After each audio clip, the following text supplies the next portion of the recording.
All right, everybody, welcome to Math with Grace. Today we're going to be going through Relations and Functions, Book 1206, Lessons 1 through 3. Lesson 1 begins on page 2, Trigonometric Functions of Any Angle. Now, this whole spiel at the top here basically says if we have a coordinate plane and a point P, then we can create a right triangle. Remember, we went over this in book 1203, section 1, that they renamed the x-axis with a U and the y-axis with a V. It's kind of easy to remember because the y-axis is basically a Y with its tail cut off to make the V, right? And the x-axis is XU. XU, man. XU. Right, that's how I remember it anyway. So we went over all this stuff actually already. So I'm going to skirt down here. And here are all of our trigonometric functions. Sine, cosine, tangent. Okay? Opposite, remember, sine is opposite over hypotenuse, or V over R. Cosine is adjacent over hypotenuse, or U over R. R being the hypotenuse, obviously. Tangent is sine over cosine, or V over U. And then we have all of our extra things, cosecant, secant, and cotangent, which are just the reciprocal of their buddies. Okay? These ratios are called the functions of theta, since they depend solely on the value of theta and are independent of the position of P. It doesn't matter where P is. All we're worried about is the theta. Okay? So let's look at these examples over here at the top of page 3, or on page 3, I should say. Find the value for R for each of the following positions of P. Find the trigonometric functions of the angle theta and leave the answers in fractional form. That's how we will be answering all of these problems, okay? So we're given that we have a -9 and a 12 as part of our triangle, right? So we put it into Pythagorean theorem to solve for the hypotenuse of our right triangle, and we see that it's 15. Knowing then that this is 15, okay, here's my point P, that's how they made this triangle, we're able to find the values of all of our trigonometric functions. Remember, we want to reduce. We want to leave it as a fractional form, but we still need to reduce our fractions to a proper form, okay? Make sure you are using your negative signs if they are necessary. And the same thing here, given the point P is at +12, -5, so, right here, make your triangle and then determine the trigonometric functions. Again, Pythagorean theorem lets us solve for our hypotenuse because here's our right triangle, right? And then we simply substitute in our answers, okay? Let's turn the page. Let's do one of these here at the top of page 4 together. Let's just do number 1, okay? And they just want, given this ordered pair, determine the sine, cosine, and the tangent of the theta angle. So for number 1, if we just think of, we definitely know this is in quadrant 1, right? Because it's at +4, +5. I'm going to draw it up here. Okay? Here's my right triangle. I know that this was 4 and this was 5. So what is the other side of my triangle? What is my R? What is my hypotenuse? Well, it's 4 squared plus 5 squared equals R squared in this case, right? So 16 plus 25 equals R squared, or 41 equals R squared, or R is equal to 41. So my R is the square root of 41, right? R squared is 41, so R is the square root of 41. So my sine is my opposite. Remember, in my ordered pair, we order our pairs, okay? Our ordered pairs are in the order of U, comma, V, okay? U, XU being our X, and the V being our Y without a tail, right? Okay. So for my sine to equal V over R, then it's going to be 5 over the square root of 41, right? For my cosine to be u over r, then I need it to be 4 over the square root of 41. And for my tangent to be v over u, okay, then my answer is going to be 5 over 4, okay? Or for the sine, opposite over hypotenuse. For the cosine, adjacent over hypotenuse, right? And the tangent is opposite over adjacent, okay? But remember, this is, you know, the basic layout, u comma v. So we go ahead and work through all these, but we have some other lesson parts here too.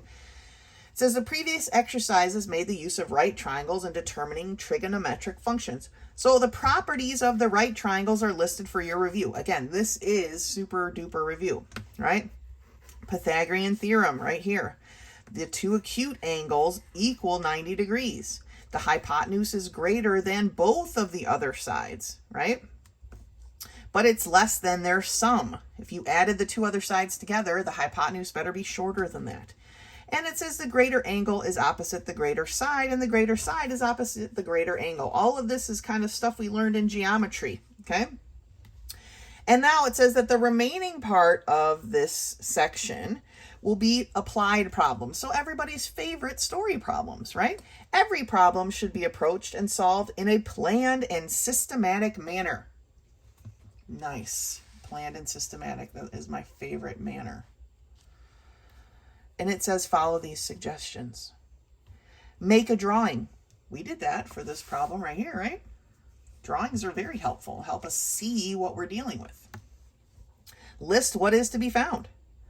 To find an unknown element, select a formula that contains the two known elements. Okay?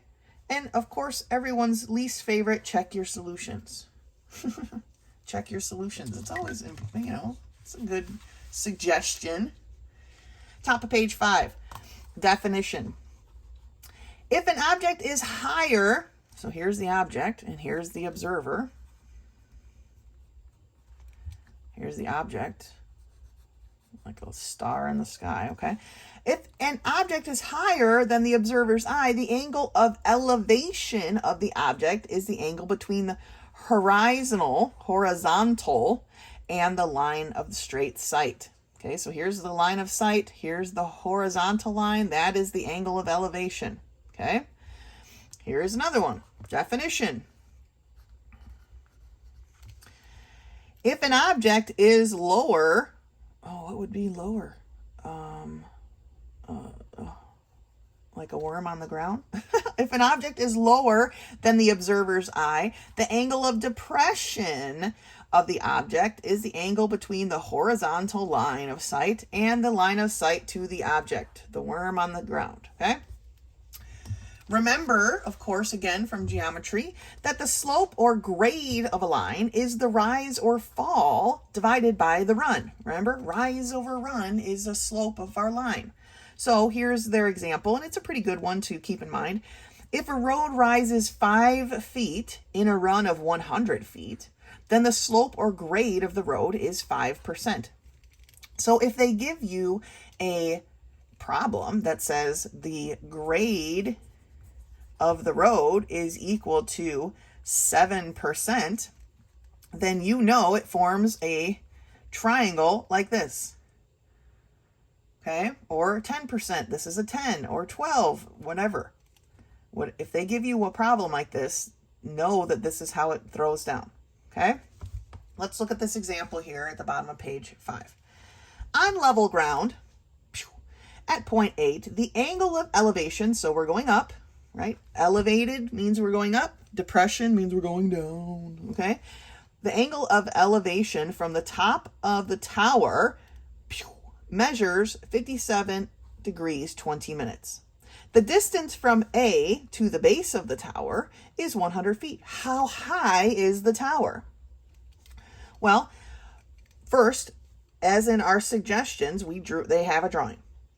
Second, we are listing what we have, okay? We have this measurement of this angle, and we have the measurement of this distance. we're looking for the height of the tower, okay? We're not looking for this. We're looking for the height of the tower. So what equation should we use based on the information we either have or the information we're looking for? Well, if we think of this angle as theta, we are looking for the opposite and we have the adjacent, right? Well, opposite over adjacent is the tangent. Because they're giving us the measurement of this angle, we want to find the tangent of that measurement, which would equal the height over 100. Then they solved, right? They multiply both sides by 100 to have the h by itself. And then they got the actual number associated with 57 degrees, 20 minutes. Now, in the back of book 1203 was that fabulous value chart, right? Now, I made a photocopy of mine. I cut it out and I actually made a little book because I'm a super nerd. But that's okay if you didn't. But I would suggest possibly going back to that book and making at least a photocopy so that you don't have to carry the extra book around with you. Just have some papers. But if we want the tangent of 57 degrees, 20 minutes, we would come to our chart, find our 57 degrees. Remember that I put the arrows here because I started doing it wrong, right? Remember that it goes up. So 57 degrees, 20 minutes would be this mark. Also remember when we're dealing with this right side of the book that we want to go with the headers at the bottom. So 57 degrees, 20 minutes, and here's my tangent. I want to keep my line coming up, is 1.560, okay? So remember, when you're dealing with the degrees that are on the right side of the page, you're using the header at the bottom, or the footer, I guess is probably a better explanation for it, okay? 1.560. They multiplied it out and found that their height of their tower was 156 feet.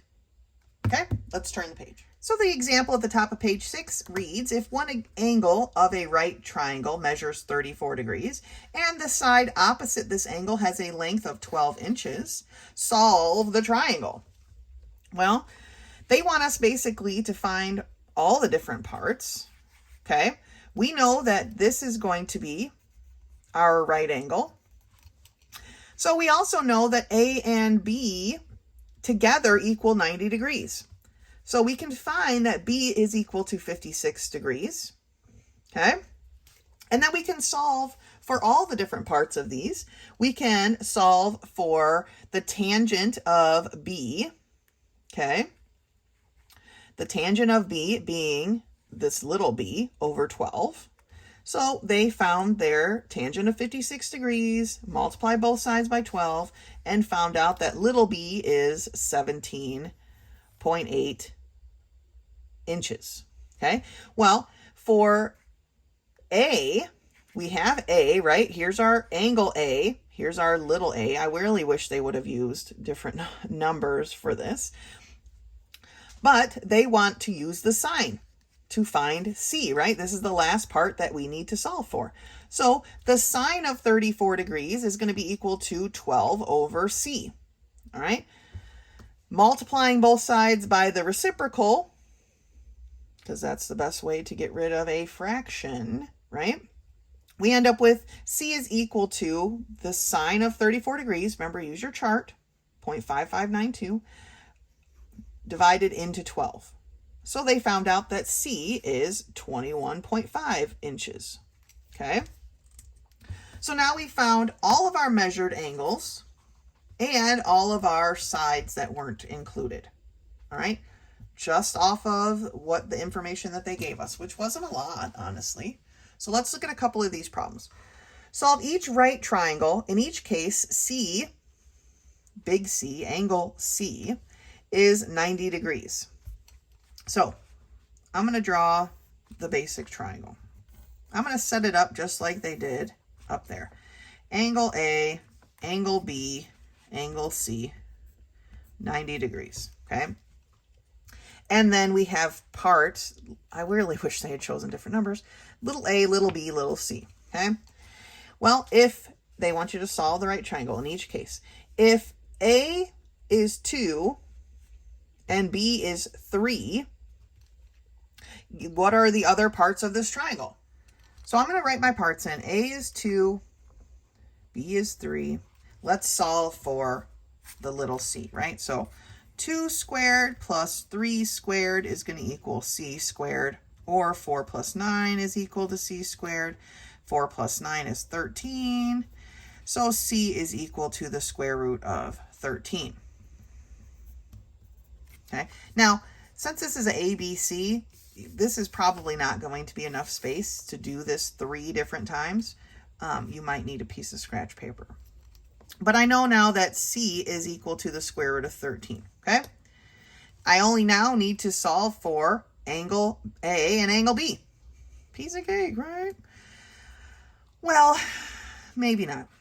I mean, it is a piece of cake, but it's definitely going to be time consuming. So, angle A, I'm going to use the information that was given to me because I don't really want to deal with this square root of 13. So, the tangent of angle A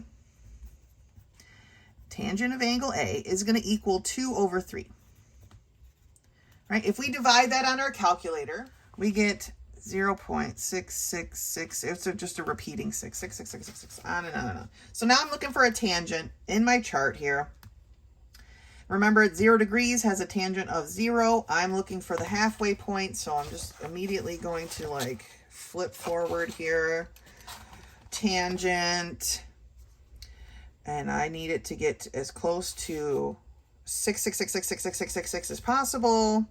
And to me, that is here, right? Tangent 0.6661. If I skirt over, I see that that is 33 degrees, 40 minutes. Okay, so my angle A equals 33 degrees, 40 minutes. Okay. What about angle B? Well, you could do the math and subtract 33 degrees, 40 minutes from 90 degrees. Do we remember how to do that? We should. Or we can simply take angle B and do its tangent being 3 over 2. So the tangent of B is equal to 3 over 2. Okay. 3 over 2 on our calculators is 1.5. So what is in our chart angle B? Well, this time I'm fairly sure I'm going to have to take my tangent from the bottom to get my 1.5. The closest I got here is 1.501. And so I get 33 degrees, 40 minutes. Oh no, I'm going from the bottom, so I got to go this way. Sorry. Don't make that mistake. Since I went from the bottom to get to 1501, I have to go this way. So 56 degrees, 20 minutes. Okay? So B equals 56 degrees, 20 minutes. There we go. You can do the math to actually get the proper degrees if you want. I am totally stoked and down with your answer being in that form. All right, let's take a look at another one. I would like to take a look at number 12 here on page 7. It reads, a ship is sailing due west. So if I think of it this way. Okay. Northwest, southeast, right? Northeast, southwest. Never eat shredded wheat.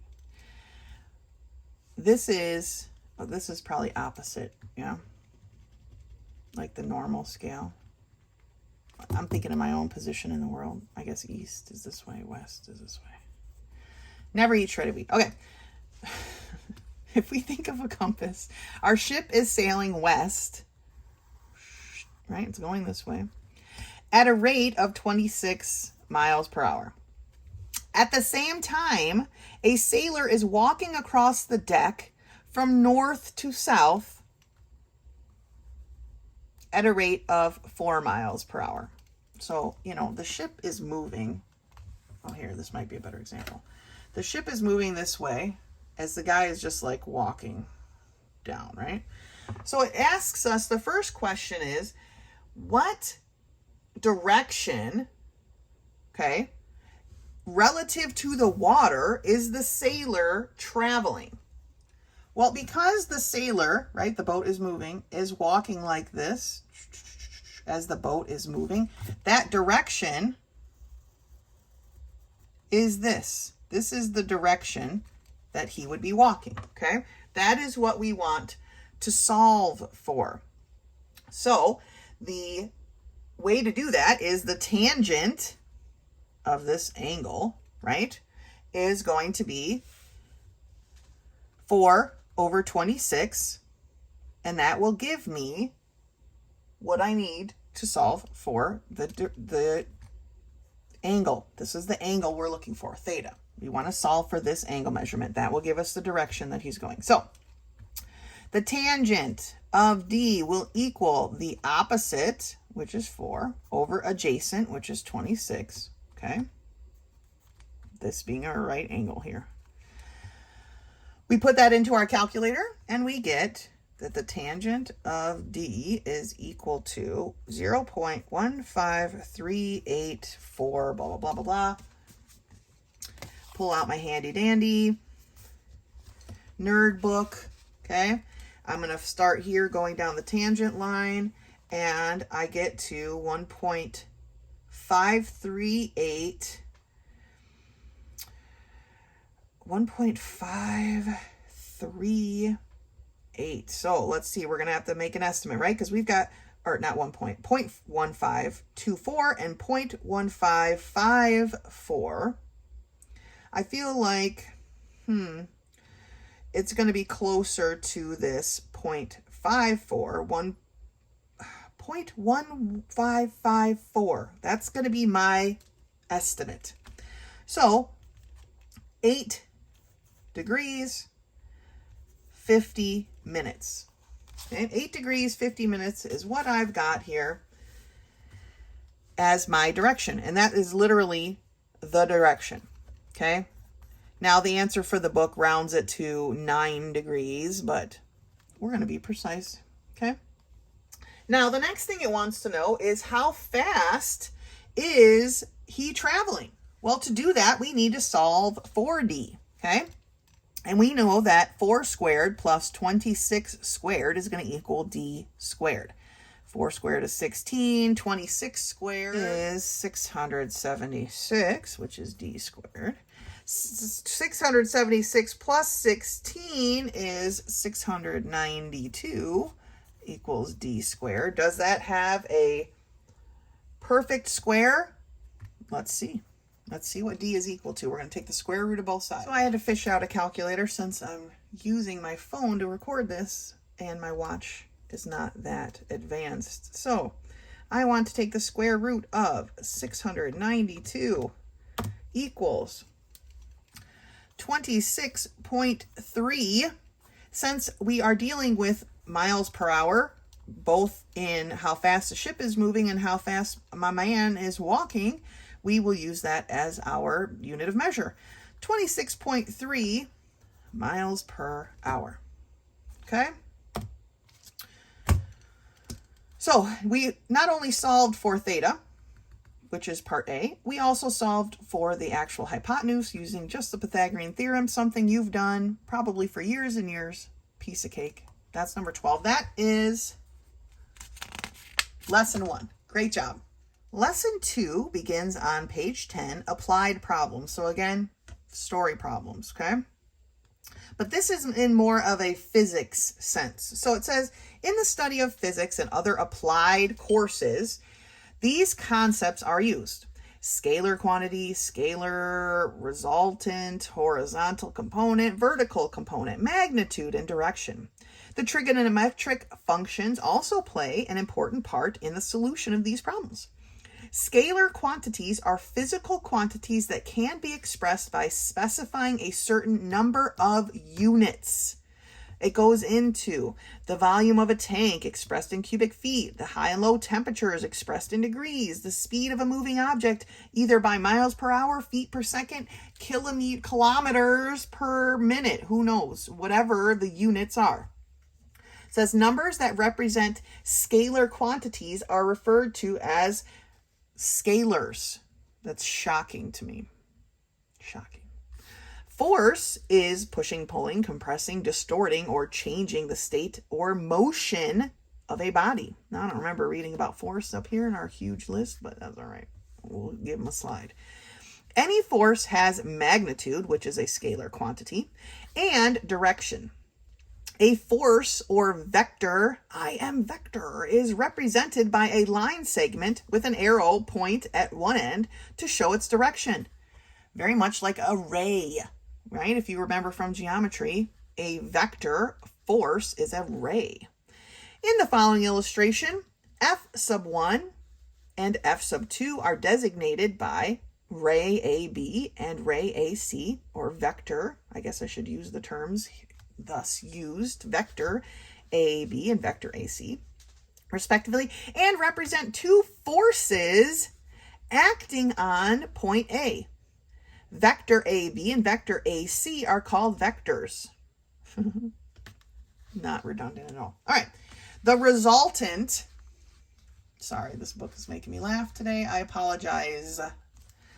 The resultant is determined when two or more forces are acting simultaneously on one point, or when the two or more forces are being expressed as or being replaced by a single force. So we have force sub 1, which is vector AO, and force sub 2, which is vector OC.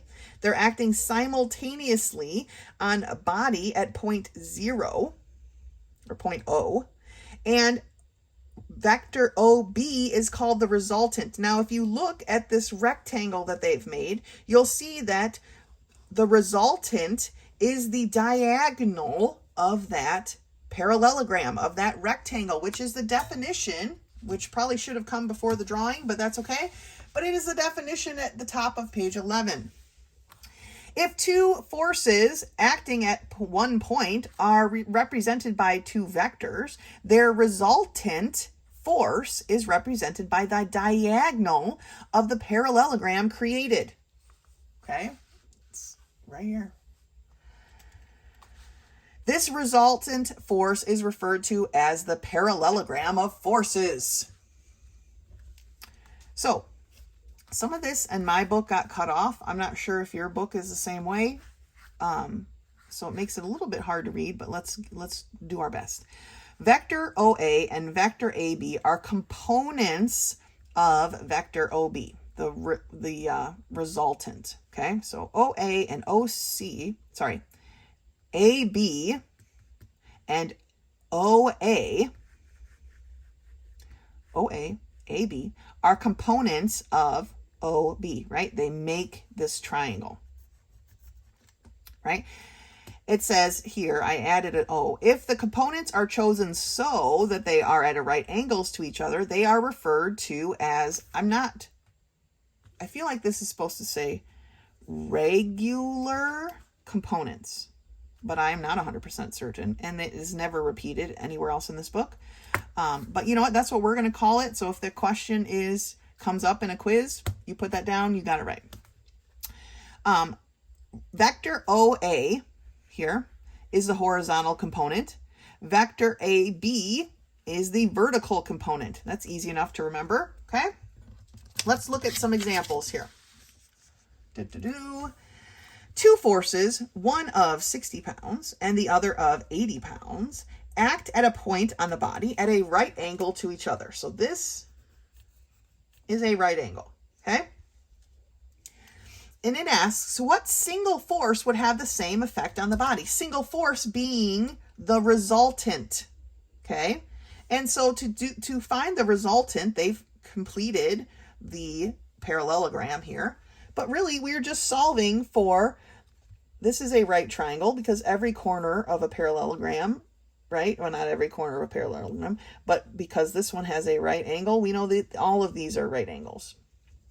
So we are solving a right triangle and thus use the Pythagorean theorem to find out that 100 pounds, okay, would work just as well, would have the same effect on the body.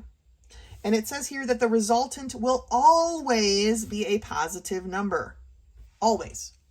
All right, let's turn the page. Looking at the example at the top of page 12, it says, find the horizontal and vertical components given that R the resultant is 42 pounds, and theta is 80 degrees. So they've kind of got a bit of a mess here. I am going to pull this out and just have the triangle because I really don't like how much they've got going on. So this is O, this is A, this is B, okay? This is 80 degrees. This is a right triangle, okay? And this is 42. We already know that this is 10 degrees up here, right? Because this is a 90-degree angle, so these two angles have to equal 90, so this is a 10-degree angle. But what they want us to solve for is OA and AB.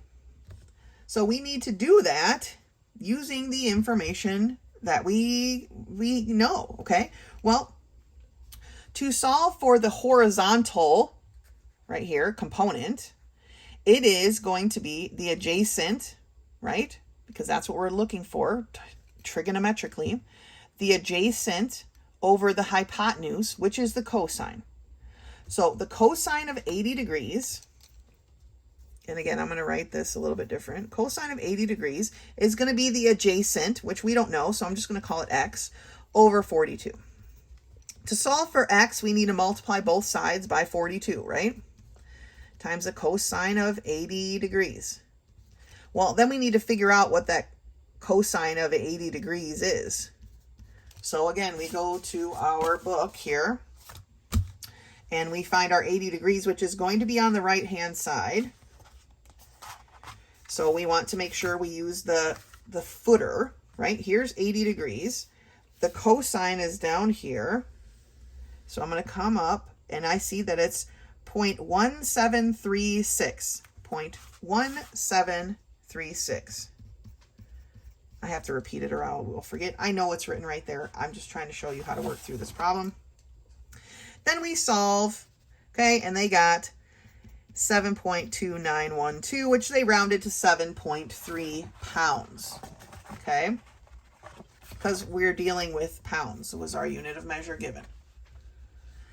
So now we've solved for this 7.3, okay? But rather than use a number that we've rounded, we're going to use then angle B. I would anyway. The book doesn't, but I do because, oh no, they did the sine. I see what they did. They took a sine. They could, or you could have taken the 10-degree angle and found that as well, but they did the sine. So they did the sine of 80 degrees is going to be equal to the opposite, what we're looking for, we'll just call it x for now, over the hypotenuse, which is 42. So again, to get x by itself, we're going to multiply both sides by 42. The sine of 80 degrees, use your book. In this case, it's just right here, 0.9848. So it equaled this when they rounded it, okay? So now we have found our horizontal, 7.3 pounds, and our vertical, 41.4 pounds. Okay, that's what they asked. That's what we did. So basically, the whole point here is we are making rectangles, okay? Then using the right triangle information that we know, trigonometrically, or the Pythagorean theorem, to solve. So let's take a look at some of these problems. Taking a look at 2.1, it says two forces, one of 10 pounds and one of 8 pounds, act at a point on the body at a right angle. Okay, find the resultant force. So remember, if we make a rectangle, these are my measurements. My resultant force is going to be the diagonal of that. This being my right triangle. Okay, what is this force? Okay, straight off the bat, Pythagorean theorem. 8 squared plus 10 squared equals r squared. Okay, 64 plus 100. 164 equals r squared. We take the square root of both sides. Because we're dealing with pounds, we don't really want a square root, so just straight up find the decimal equivalent. And that comes up to be like 12.8 pounds. Okay, so 12.8 pounds.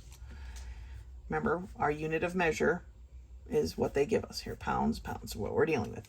Find the measure of the angles made with the two components. That is this measure right here, okay?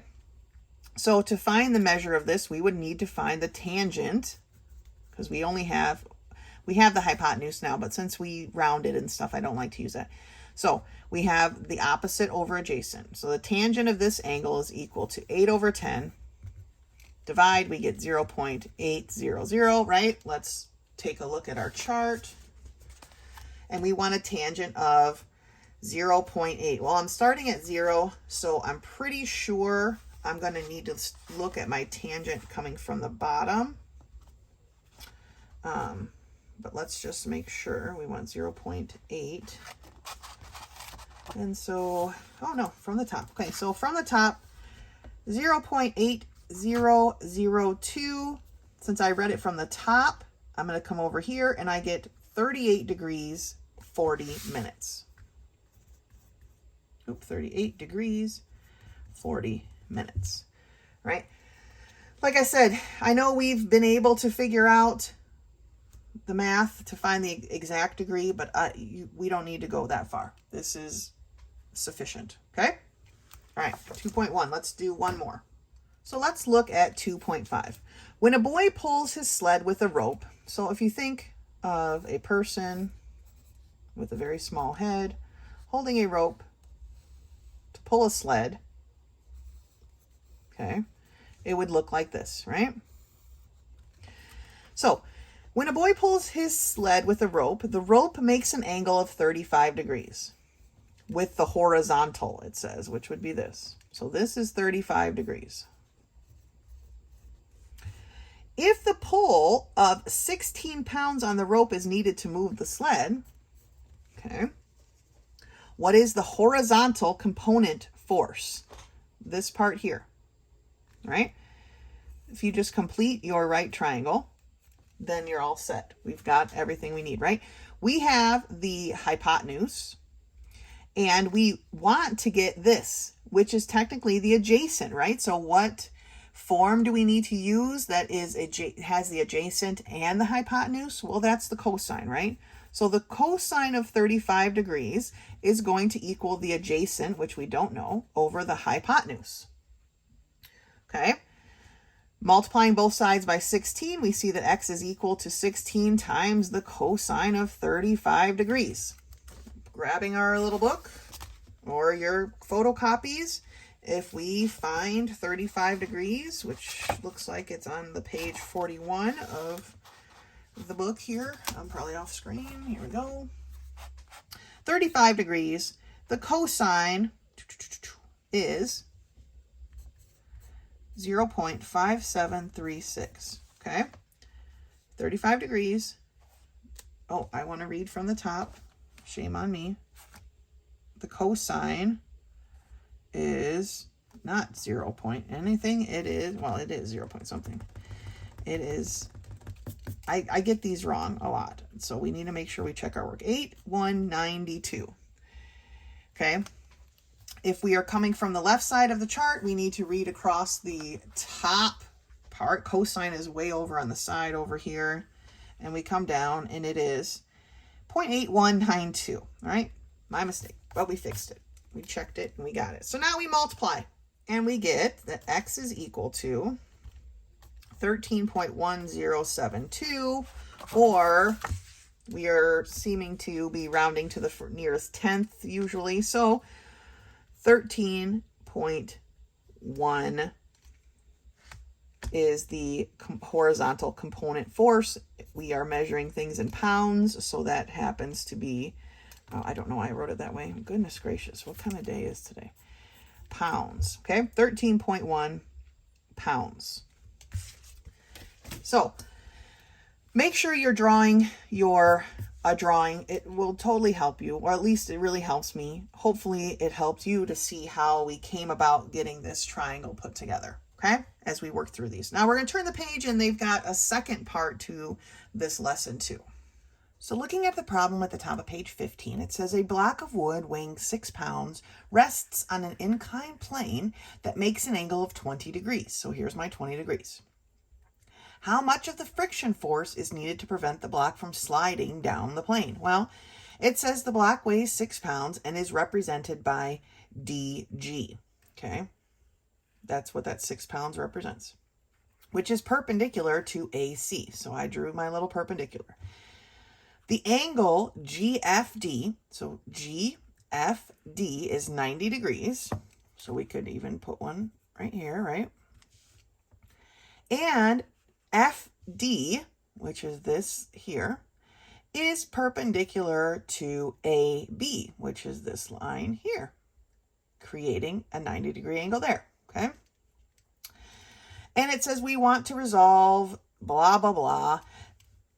We're trying to figure out what the force is, right? It says by using similar triangles, and here are the similar triangles. DFG, which in this case looks like this, and it's this tiny one right here. Okay, DFG, and here's our 6 pounds, right? Is similar to ACB. So I'm just going to set ACB upright. So ACB.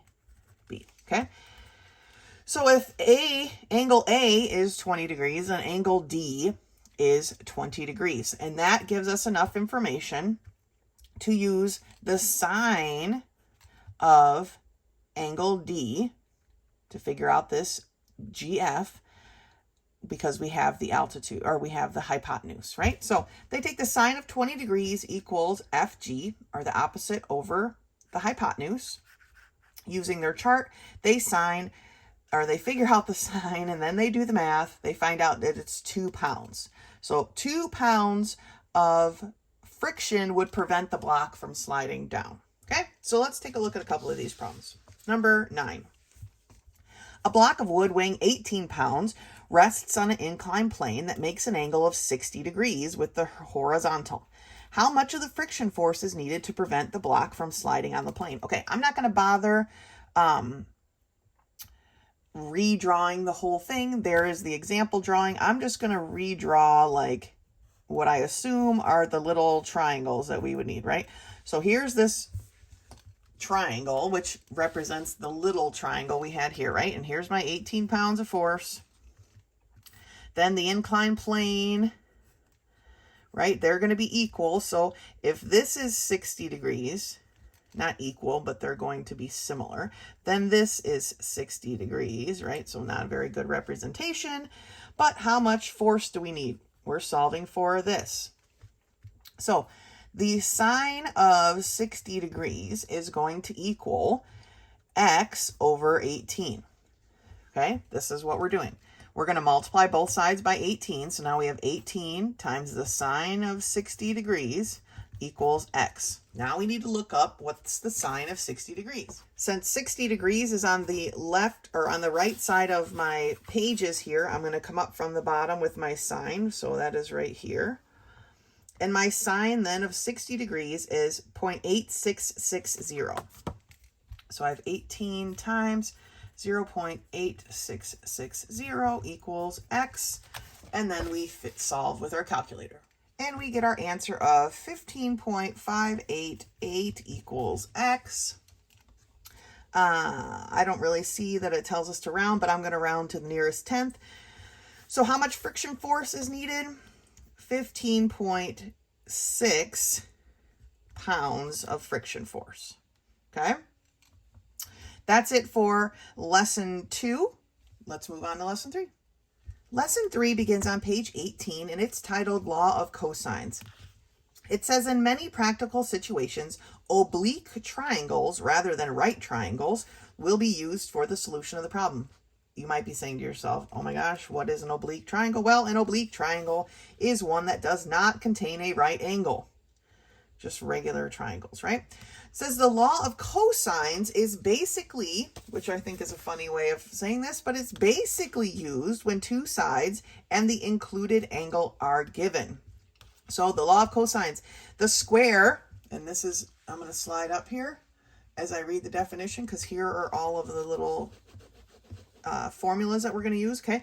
The square of any side of a triangle is equal to the sum of the squares of the other two sides minus twice the product of the two sides multiplied by, so your book doesn't have these parentheses, I would suggest putting them in. I did, just to make sure I knew exactly what mathematical thing I was doing here, multiplied by the cosine of their included angle.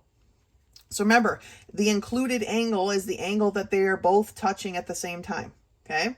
So if we're talking about side B and C, the included angle is A. If we're talking about side C and A, the included angle is B. That's the one angle that they both touch, okay? That's the included one. Page 19, the next page here, shows the proof for these formulas. So again, like usual, if you want to read through that and learn how they prove these formulas, you go for it. Otherwise, I'm going to turn the page here. So let's look at this example at the top of page 21. A radar operator in an airport control tower, T, observes two airplanes flying toward each other along a straight line. One plane, A, is flying at 520 miles per hour and has a bearing from the tower, okay, of 40 degrees. And is 20 miles from the tower. So his line of sight is 20 miles. The other plane, B, is flying at 460 miles per hour, has a bearing from the tower of 50 degrees, and is 25 miles away from the tower, okay? How long do the pilots have on which to take evasive action, provided they are alerted at once by the control tower? So what is this distance here? Well, we are going to use the c squared, because this is what we're looking for, right? Equals a squared. And now we're talking about like little a, and for their a, they chose this one, and this is what they chose for their little b. And then the big A, big B, those are the angles, okay? So little a squared plus little b squared minus 2 times a times b times the cosine of c. Angle C is this angle right here, okay? Because this is angle A, this is angle B, this is angle C. If this is 40 and this is 50, that tells me that this is a 10-degree angle, right? So the cosine of 10 degrees. And I'm going to continuously put this into parentheses so we make sure we are multiplying. So we've got 25 squared plus 20 squared minus 2 times 25 times 20 times the cosine of 10. And we'll have to use our chart to figure out what that is, right? They're doing all their maths, and they find out that c squared is 40.2. They took the square root of both sides. Yes, we are going to actually solve these with a calculator to get the decimal, okay? Telling us that this distance, because this distance is miles and this distance was miles, this is miles. We found out that they are 6.34 miles apart. Now, the question is asking us though, how long do they have before they are going to crash into each other? How much time do we have before they reach each other? Well, rate times time equals distance, right? We have the distance. We're trying to solve for the time. So time equals distance divided by rate. Well, their distance is 6.34 miles, and their rate, because one plane is flying at 460 and the other is flying at 520 miles per hour, we add them together, so their total rate is 980 miles per hour, and we put that in the denominator. By dividing, we find out that it's 0.00647 hours, which doesn't really help anyone. So what they did is per hour, and I see I'm off the page here, every hour there's 3,600 seconds. So they took 3,600 and multiplied it by their amount of hours, which is very small, right? And they determined that they have 23.3 seconds in which to avoid the collision, in which to take evasive action to avoid this collision.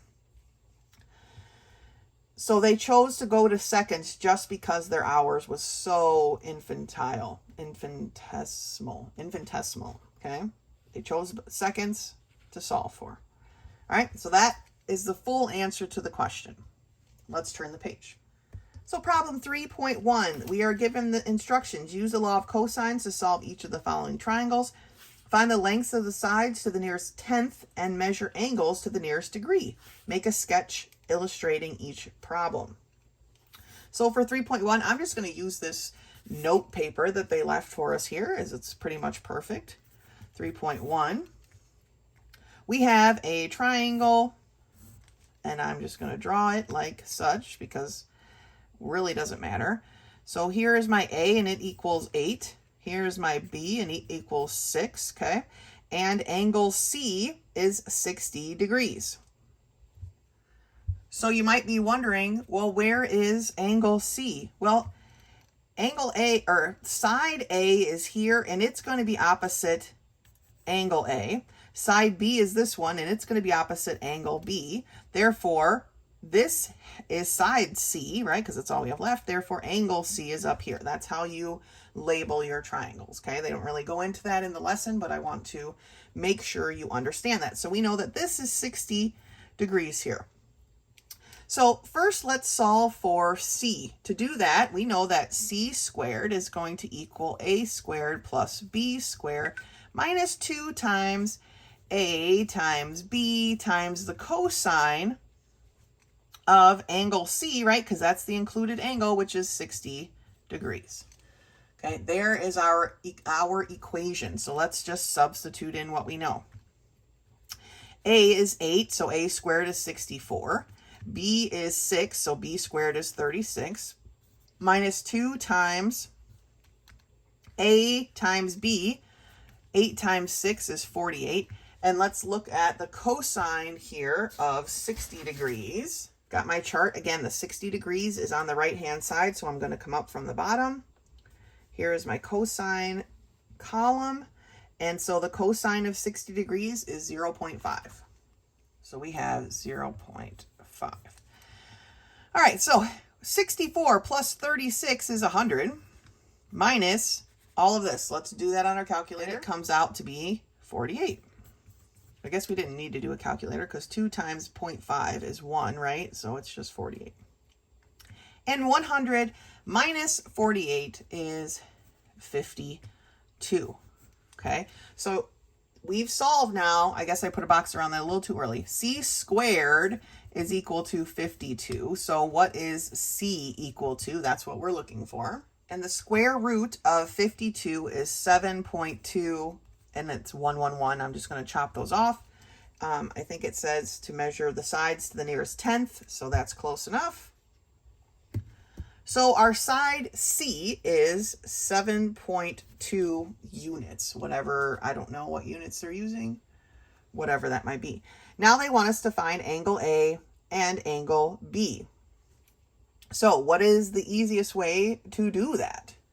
Well, because we don't have a right triangle, we can't just simply say the sine is opposite over hypotenuse. We don't have a hypotenuse, okay? So unfortunately, we have to use the formula that includes the cosine of angle A. So that's what we're going to do for the second part, right? So that is A squared equals B squared plus C squared minus 2BC times the cosine of angle A. That's the formula we're going to use to solve for angle A. So A squared is 64. And that's going to equal B squared, which is 6, plus C squared, which we have 7.2. So C squared is 51.84. Minus 2 times B times C, so 6 times 7.2, times the cosine of A. And now we got to work it through, right? 64 equals 6 plus 51.84, which is 57.84, minus 2 times 6 times 7.2 is 86.4 times the cosine of A. First thing I need to do is get rid of this 57.84, so I'm going to subtract it from both sides. All right, and what do we get? Well, the answer is 6.16 is going to equal negative 86.4 times the cosine of A. Remember, our cosine is always a decimal, so the fact that this is working out this way is not a bad thing, okay? This is negative 86.4 is being multiplied by cosine of A, so we're going to divide by a negative 86.4, okay, as in such. So my cosine of A is now equal to, so I realize I made an error. This 6 is supposed to be 6 squared, so this is actually a 36. So then I have 64 is equal to 36 plus 51.4, which is 87.84. Then I had to subtract that 87.84 from both sides. Okay, my error here, good thing I caught it. Well, let's figure out that math real quick. So that becomes a negative 23.84. Now divided by a negative 86.84 gives me a 0.27592. So I'm just going to leave my 9 as a 9. So 0.2759. Now this could have been more precise if we had kept this square root of 52 maybe and squared it rather than taking our fractional or our decimal there, but I'm not that concerned about it. I grade all of these problems kind of one at a time, so if you decided to round and then used your round value and your answer's slightly off, I'm not going to be that concerned about it. But now we need to find a cosine of 0.2759, right? So starting at the beginning, I see that my cosine at 0 is 1, right? So I'm probably going to be pretty far into the upper half of these numbers. So if I look like here at 87, therefore I have to look from the bottom up. The cosine of 87 is 0.5. So that's a bit closer to what we're looking for. So if I turn the page here, technically this is page 39 of that book, 1203. And I'm coming up from the bottom, and I'm looking for what again? 2759. So 2756 in this cosine column, 2756. That's about as close as we're going to get. But remember, since we came up from the bottom, we've got to go to the right, and it says 74 degrees. So angle A is 74 degrees. Now, before you decide to sit back and do that all again for angle B, we have to remember that angle A plus angle B plus angle C equals 180 degrees, right? That's how triangles work. So to solve for angle B, all we have to do is add A, which was 74 degrees, plus C, which is 60 degrees, and then subtract that from 180, right? 74 plus 60 is 134, so 180 minus 134 tells me that my angle B is 46 degrees. Okay, so that's how you're going to keep going with these. I'm only just going to do that one lesson with you here this time because they really don't give you that many problems in lesson 3 anyway. So you guys are doing a great job. If you have any questions, please don't hesitate to contact me. Otherwise, until next time.